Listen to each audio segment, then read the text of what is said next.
Then why is CNN constantly like Russia this, Russia that? Because it's ratings. Because it's ratings?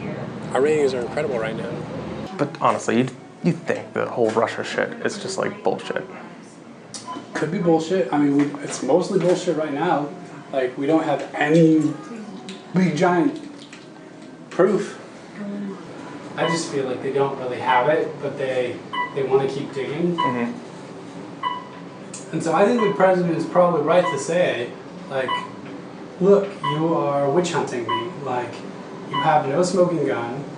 You have no real proof. And the CEO of CNN said in our internal meeting, he said, good job everybody covering the climate accords, but we're done with it, let's get back to Russia. Then why is CNN constantly like Russia this, Russia that? Because it's ratings.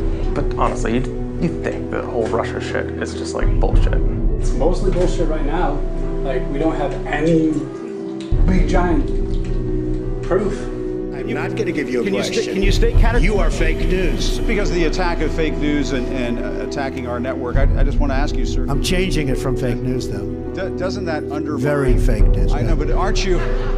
Even if Russia was trying to swing an election, we try to swing their elections. We're in our CIA and doing shit all the time.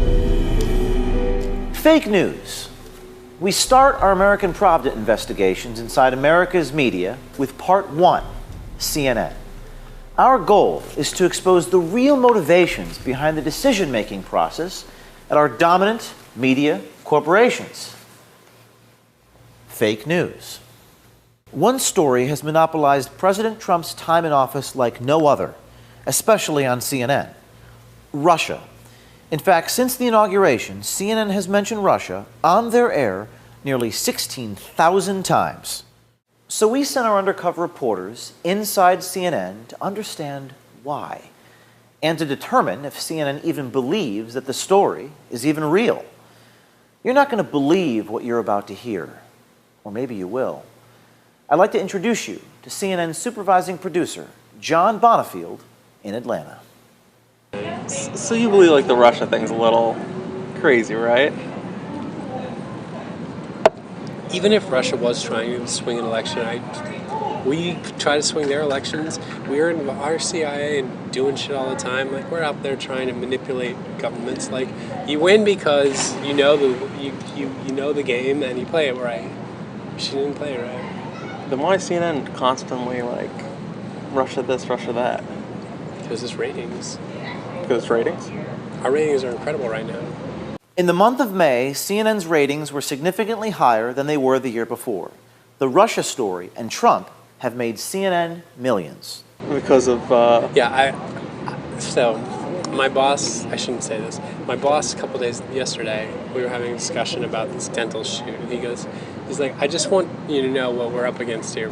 And he goes, just to give you some context, President Trump pulled out of the climate accords, and for a day and a half we covered the climate accords, and the CEO of CNN said in our internal meeting, he said, good job everybody covering the climate accords, but we're done with it, let's get back to Russia. The CEO? Yeah. Oh my God. So even the climate accords, he was like, okay, a day or so, but we're moving back to Russia. Bonifield says CNN's CEO Jeff Zucker demanded that his news channel get back to the ratings winner that Russia is for CNN. Was that an editorial call or a business call? So I understand it's all ratings, right? Oh, it's a business. It's a business. People are like, the media has like an ethical... But all the nice cutesy little ethics that used to get talked about in journalism school, you're just like, that's adorable. That's adorable. Yeah, this is a business. Especially cable news, you know. Cable news isn't the New York Times, and it's not even like NBC News. NBC News still gets 20 million viewers a night. Cable news is getting 1 million. So, they gotta do what they gotta do to make their money, I think. And so I love the news business, but I find it so I'm fascinating. very cynical about it. At the same time, so are most of my colleagues. Yeah, it's like I'm not alone. Bonifield has worked for CNN as a journalist and producer for nearly 15 years. He not only gave us a tour of CNN's main newsroom, he gave us a window into the editorial bias and anti-Trump agenda of the organization. I think that there are a lot of like liberal CNN viewers who want to see Trump really get scrutinized, and I think if we would have behaved that way with President Obama and scrutinized everything that he was doing with as much scrutiny as we applied to Donald Trump, I think our viewers would have been turned off. I think they would have thought like we were attacking him. But I think our viewers right now, and I'm not saying all of our viewers are like super liberals. Right. I think there's just a lot of them, and so Trump's good for business, you're saying? Trump is good for business right now. But honestly, you think the whole Russia shit is just like bullshit? Could be bullshit. I mean, it's mostly bullshit right now. Like, we don't have any big giant proof. But then they say, well, there's still an investigation going on. And you're like, yeah.